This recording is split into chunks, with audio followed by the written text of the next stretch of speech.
Quel plaisir de savoir que vous êtes très très nombreux en train de nous regarder de partout dans le monde. Mesdames et messieurs, bonjour et bonsoir. Ça dépend de l'heure à laquelle vous êtes en train de regarder votre télévision pour ce numéro de Foot Africa qui commence par les grandes lignes. Coupe du Congo. Édition, l'AS Simba entre dans l'histoire. Un premier sacre qui change tout. L'AS Simba de Kolwezi a créé la surprise en décrochant ce dimanche 20 juillet 2025 son tout premier titre en Coupe du Congo de football. Une victoire arrachée dans les ultimes minutes face au FC MK Étanchéité de Kinshasa en but contre 0. La Confédération africaine de football, CAF en sigle, a publié la liste des arbitres et assistants sélectionnés pour le championnat d'Afrique des Nations CHAN en sigle qui se déroulera du 2 au 30 août 2025 au Kenya, en Tanzanie et en Ouganda.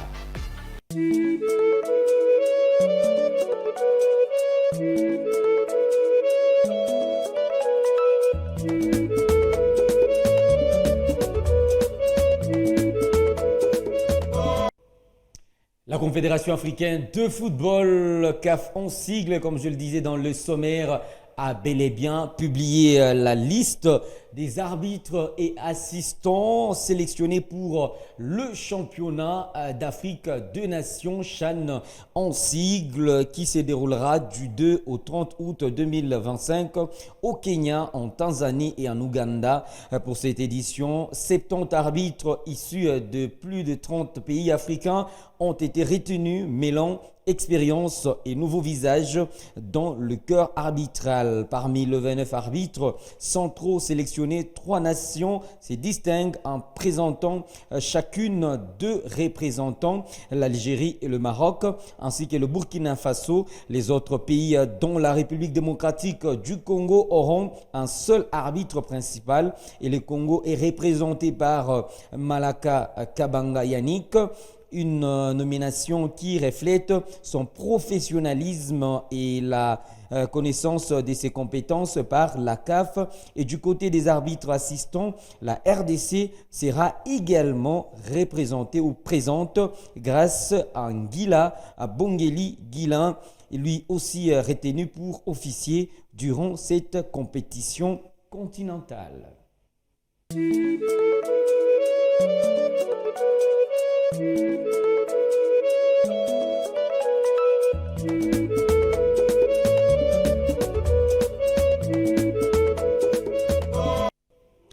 Coupe d'Afrique des Nations féminine Maroc 2025 à l'issue de l'étape de quart des finales. Bien sûr, on connaît déjà les équipes qualifiées pour la Coupe du Monde de la spécialité. Ils vont devoir aller représenter le continent. Mais retour sur les résultats de la phase de quart de finale.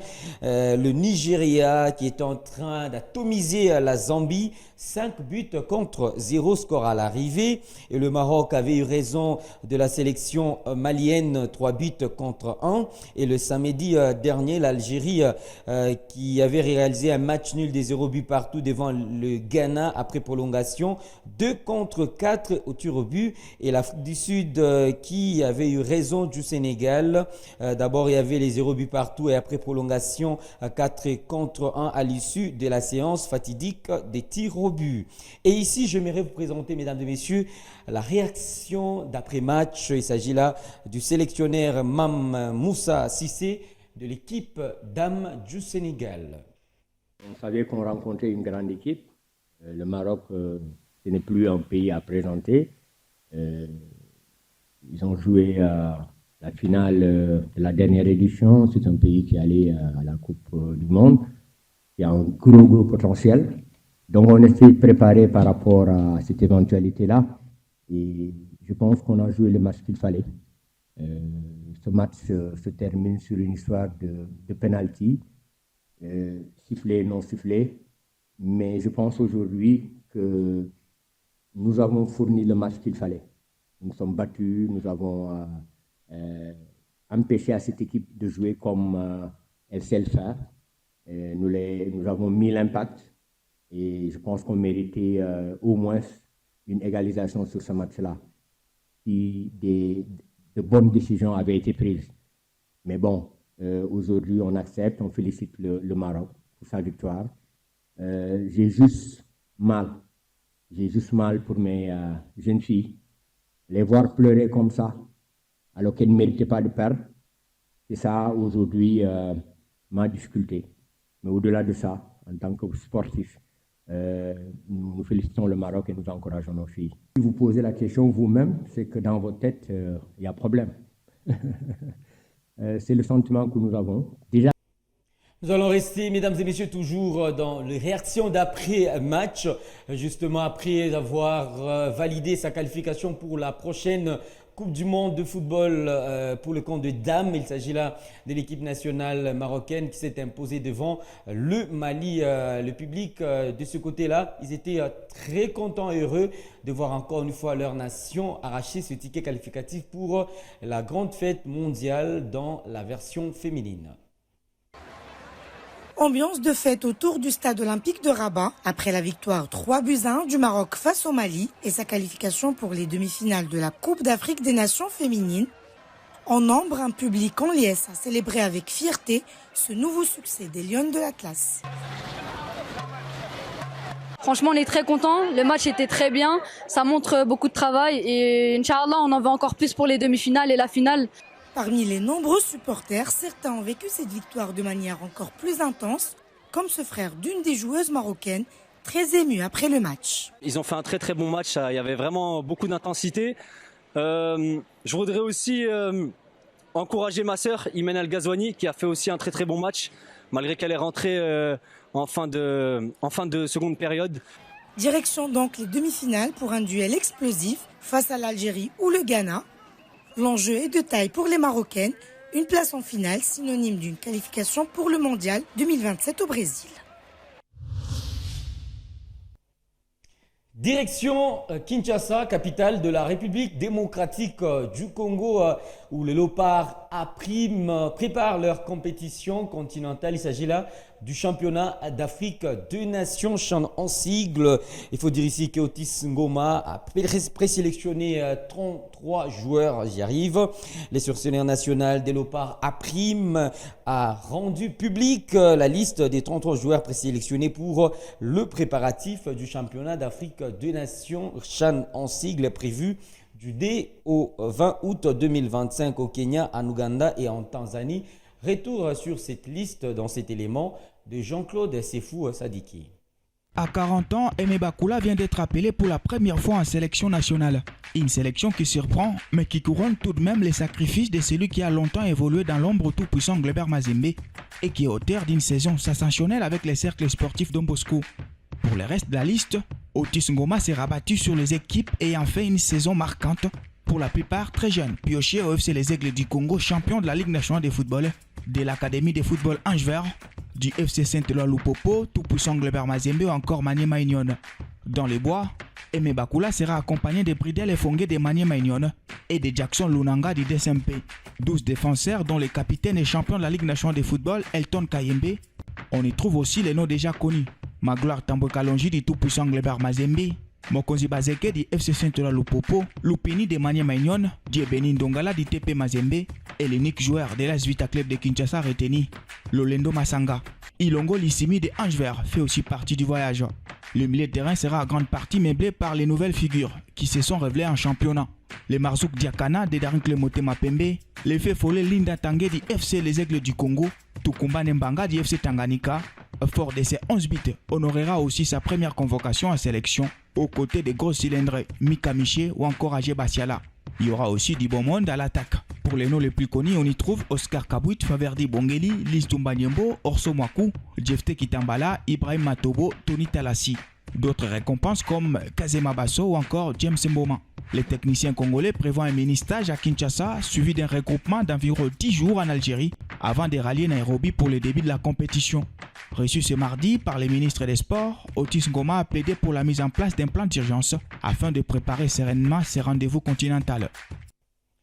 Le poulain du sélectionneur Otis Ngoma seront logés dans un groupe relevé. Il s'agit là du groupe A, aux côtés du Kenya. Vous allez regarder du Maroc également et de la Zambie, de l'Angola. Ce groupe jugé de la mort s'annonce difficile pour le Congolais qui devront affronter les équipes ayant réalisé de progrès significatifs dans le football continental. Nous allons regarder l'autre tableau. La RDC joue son premier match au Kenya le 3 août d'après la Fédération congolaise de football et association, FECOFA en sigle. Toutes les rencontres de ce groupe A auront lieu à Nairobi au Kenya au Nyayo Stadium. Nous allons présent, mesdames et messieurs, vous parler de la 59e édition de la Coupe du Congo. L'AS Simba entre dans l'histoire. Un premier sacre qui change tout. La Simba de Kolwezi a créé la surprise en décrochant ce dimanche 20 juillet 2025 son tout premier titre en Coupe du Congo de football. Une victoire arrachée dans les ultimes minutes face au Football Club MK Itanchété en but contre 0 qui propulse le club Lualabé sur la scène continentale pour la saison sportive 2025-2026. Retour sur le film de cette consécration de l'équipe des Simba de Kolwezi. C'est justement un élément de Joël Baniwa. Le vent du changement a soufflé le dimanche dernier au stade des Martyrs de la Pentecôte. Pour la toute première fois de son histoire, l'AS Simba de Kolwezi a soulevé la prestigieuse Coupe du Congo au terme d'une finale acharnée remportée sur les fils 1-0 face au Football Club MK, pourtant annoncé favori. Dans un match tendu, rythmé et souvent dominé par les Quinois, c'est finalement les réalismes des Lualabé qui a fait la différence. Alors que tout semblait pencher pour les rouges et blancs de la capitale, c'est Jacques Mangoba dans les temps additionnels qui est venu crucifier le portier Titea d'une frappe limpide sur coup franc. C'est là ainsi le sort du match. Face à un MK plus entreprenant, Simba a fait preuve d'un cœur énorme, d'une discipline tactique remarquable et d'un opportunisme à toute épreuve. Ce sacre, au-delà d'un trophée, vient récompenser des années de progression et projette le club vers la scène continentale.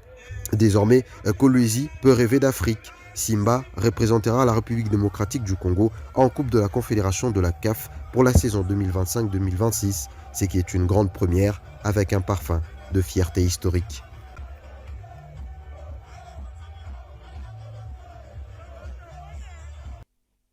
Et voici quelques réactions des entraîneurs juste après cette finale.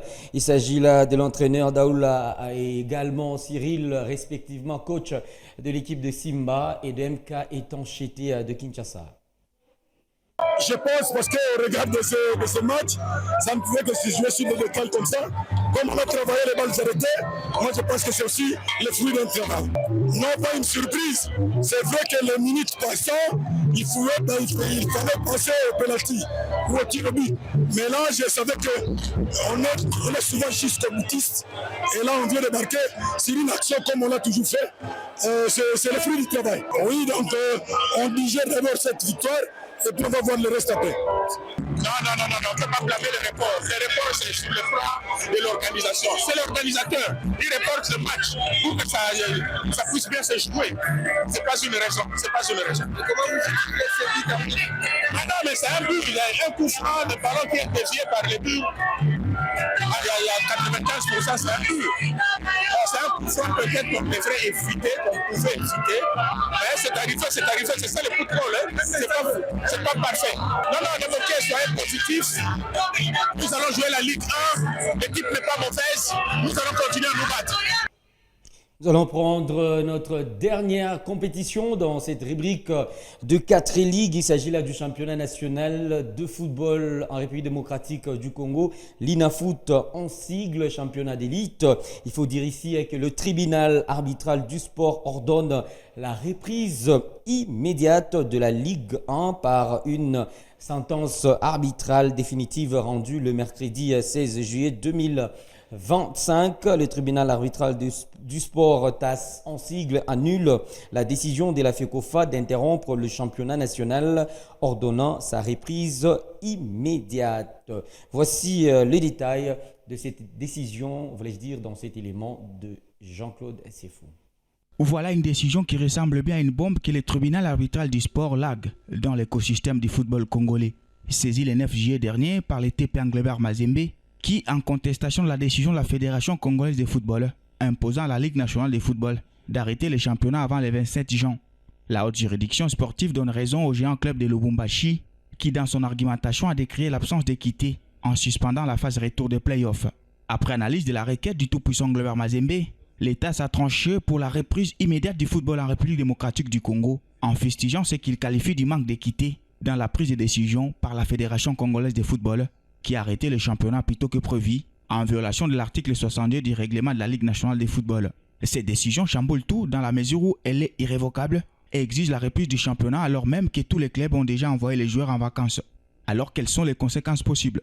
D'entrée, il est vrai que les décisions d'ITAS ne souffrent pas de contestation, mais il restera un souci concernant leur applicabilité. D'autant plus qu'il existe un précédent fâcheux lors du litige qui a opposé la Vita Club de Kinshasa à la Fédération congolaise de football il y a 4 saisons, où les Dauphins Noirs de Kinshasa, sur décision d'ITAS, avaient remporté les titres du championnat national, alors que les trophées avaient déjà été remis au TP Englebert Mazembe. Ces derniers, malgré les lettres par la FECOFA lui intimant l'ordre de remettre la coupe, n'a jamais exécuté cette décision. Et c'est ce qui risque d'arriver, car les décisions d'ITAS n'ont malheureusement pas de caractère contraignant.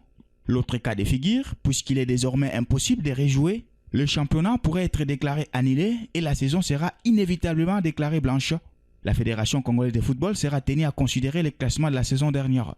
Il faut rappeler que la Ligue nationale de football a organisé ses derniers matchs le 27 juin dernier, couronnant les FC Les Aigles du Congo champions, suivi du FC Saint-Éloi Lupopo et de l'AS Maniema Union, qui d'office devrait représenter la République démocratique du Congo aux interclubs de la Confédération africaine de football.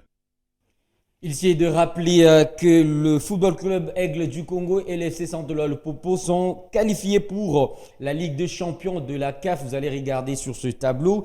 Et également en Coupe de la Confédération, on aura 2 représentants. Il s'agit là de l'AS Maniema Union et de l'équipe de Simba de Kolwezi.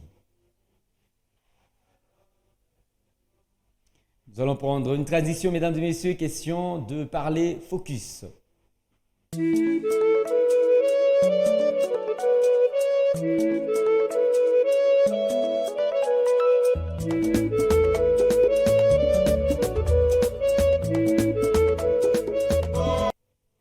Focus sur l'ancien international congolais Patou Kabangu Mulota dit Esaú. Avec ses 11 sélections chez les Léopards, il avait inscrit 3 buts. Ancien milieu offensif du TP Mazembe a annoncé sa retraite sportive à l'âge de 39 ans lors d'une déclaration faite ce week-end à Lubumbashi. Né à Kinshasa le 31 décembre en 1985, voici le palmarès de ce joueur légendaire.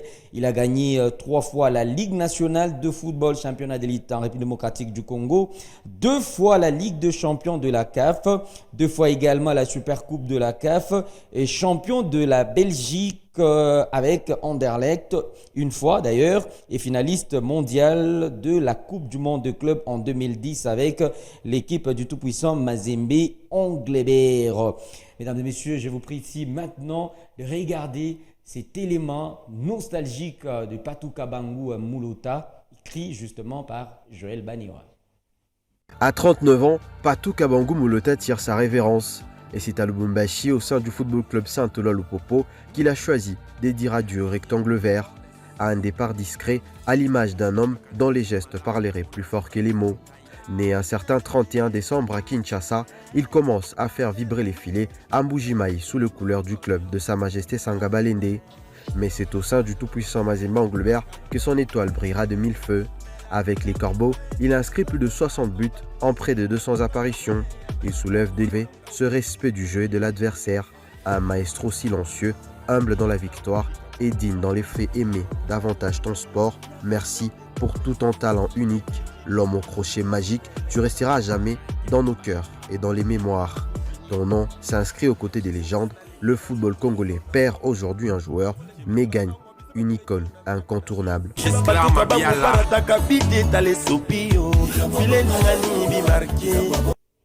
Un grand merci à ce joueur légendaire Patou Kabangu Mulota, homme au crochet diabolique pour le service rendu à la nation congolaise en ce qui concerne le football. Mesdames et messieurs, C'est par-ci que nous jetons l'encre de ce paquebot de Foot Africa. Je dis merci à la grande équipe composée d'Herman et Christian Cassindi. Nous allons nous retrouver, messieurs et dames. Ça sera la semaine prochaine. Au revoir. À la prochaine.